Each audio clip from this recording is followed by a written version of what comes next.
Адамдардың арасында мынадай бір түсінік бар, ажалынан бұрын өлді.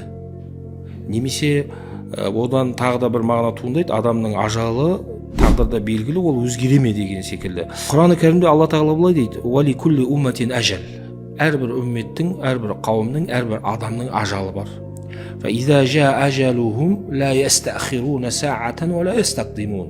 Егер олардың мерзімі, ажалы келіп, мерзімі келсе, бір сәтке шегерілмейді, бір сәтке тездетілмейді дейді Алла тағала. Яғни ажал өзгермейді. Яғни ажалынан бұрын өлді деген қате. Ажалы келді ме, Құран не деп тұр?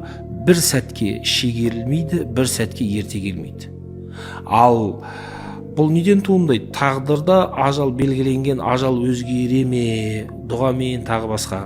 Ол былай: сіздің өзгерген ажалыңыздың өзі тағдырда бар.